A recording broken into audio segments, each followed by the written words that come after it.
नमस्कार, स्वागत है आपका यूपी तक पर। मैं हूं कुमार अभिषेक। आज हम बात करेंगे उत्तर प्रदेश में बीजेपी के भीतर बदलते नए मुस्लिम सियासत, उस नए मुस्लिम चेहरे की जिसे बीजेपी ने इस बार योगी 02 में स्थान दिया। वो नया नाम है दानिश आजाद अंसारी। मोहसिन रजा जैसे भारी भरकम नाम बड़े चेहरे को ड्रॉप कर बीजेपी ने दानिश आजाद अंसारी को इस बार योगी मंत्रिमंडल में जगह दी है। तो इसके पीछे कोई ना कोई बड़ी वजह जरूर होगी। तो जानिए क्या है बड़ी वजह। दरअसल बीजेपी ने इस बार पसमानदा मुसलमानों पर दांव लगाया। अगर आप पूरी कैबिनेट देखें उत्तर प्रदेश की, तो जिस तरीके से बीजेपी ने ओबीसी और दलितों पर दांव लगाया है, कुछ उसी तरीके से बीजेपी ने इस बार मुसलमानों के भीतर जो ओबीसी और दलित है, जिन्हें पसमानदा माना जाता है, बीजेपी ने इस बार उन पर अपना दांव लगाया है। अमूमन बीजेपी के बारे में यह कहा जाता है कि जो शिया समुदाय है वो बीजेपी को वोट करता रहा है, या फिर उसका एक बड़ा तबका बीजेपी को वोट अटल बिहारी वाजपेयी के जमाने से करता रहा है। लेकिन इस बार मोहसिन रजा जैसे बड़े नाम को बीजेपी ने मंत्रिमंडल में शामिल नहीं किया और दानिश आजाद को चुनकर निकाला और उन्हें मंत्री बनाया।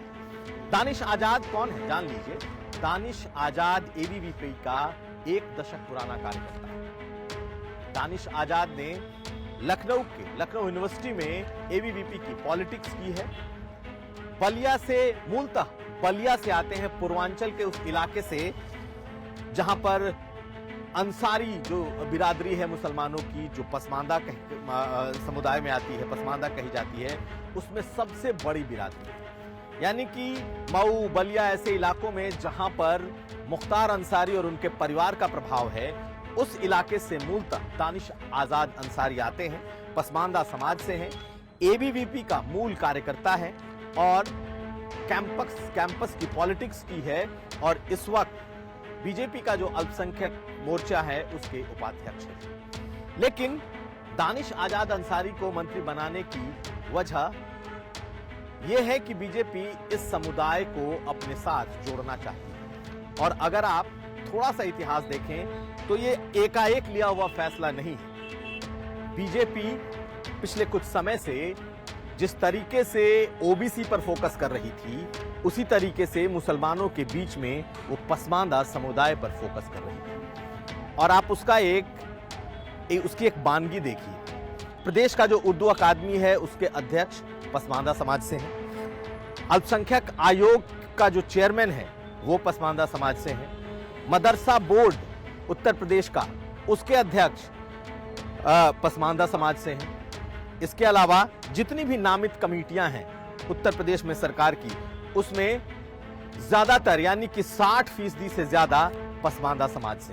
इसके अलावा जो अल्पसंख्यक बीजेपी का मोर्चा है, उसके जो अधिकारी हैं उसमें 70% से ज्यादा पसमानदा समाज से हैं और सरकारी कमेटियों में 70% से ज्यादा पसमानदा समाज से। यानी कि बीजेपी ने पिछले कुछ समय से मुसलमानों के भीतर बने इस पसमानदा मुस्लिम्स को अपने साथ जोड़ने की एक बड़ी कवायद की थी और इस मंत्रिपरिषद के विस्तार में उस चेहरे को चुना है जो न सिर्फ पसमानदा बिरादरी से है बल्कि उनका अपना सींचा हुआ है, जो एबीवीपी से निकला हुआ है। तो कहीं ना कहीं बीजेपी की एक बड़ी कोशिश मुस्लिम बिरादरी के उस तबके को अपने साथ जोड़ने की जो मुस्लिम बिरादरी के बीच भी मार्जिनलाइज रहा है, यानी कि पिछड़ा रहा है।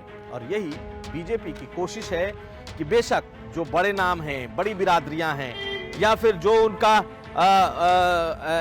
शिया सुन्नी का के भीतर की जो पसमानदा समाज है, उनको अपने साथ जोड़कर रखा जाए। और यही वजह है कि इस बार इस बिरादरी से बीजेपी ने दानिश आजाद अंसारी को मंत्री चुना है। कुमार अभिषेक, यूपी तक।